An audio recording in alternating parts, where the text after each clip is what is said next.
Ніхто з домашніх не згадає, чим речка Костуся зваймає, якая їх зв'язала сіла, і чим яна так хлопцу міла.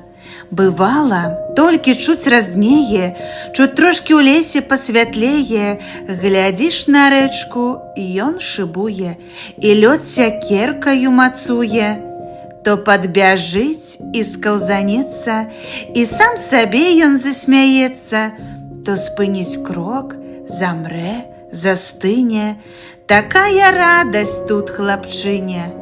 Лядок закохкае, угнецца, і вось-вось зломіцца, здаецца. Але не страшны і знаёмы, для хлопца гэтыя надломы. Палоскі стрэлы гаваркія і моцны скрэпы ледзяныя. Марозік крэпіць, лёд таўшчэе, і рэчка вольная нямее. Да дна вадзіца вымярзае, і ходу беднае не мае, і цесна там ёй, і няміла яе халодная магіла. Але дарма, жывую сілу не запраторыш ты ў магілу. Мароз бязжаласны і люты, хоць ты звязаў і крэпка путы, скаваў і рэчкі, і азёры, і ўсё заціснуў пад запоры, заглёгшыш лёдам і снягамі над чыстым полем і лугамі. Ды ты жыцця, брат, не здалееш, як ты не дурыш, не шалееш.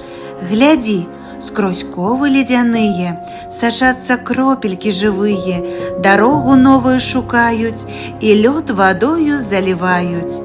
І праўда, рэчачка-крынічка, хаця і мелка, невялічка, але такую сілу мае, што лёд угору падымае і ломіць глызу, як націну. Гэм, брэшаш ты, мароз, не згіну я пад карою ледзяною. Пабарукаемся з табою. Як бы гаворыць смела, гулка, марозу бойная рачулка. І між марозам і вадою на гэтай рэчачцы зімою такія справы вынікаюць, што надта Косціка займаюць.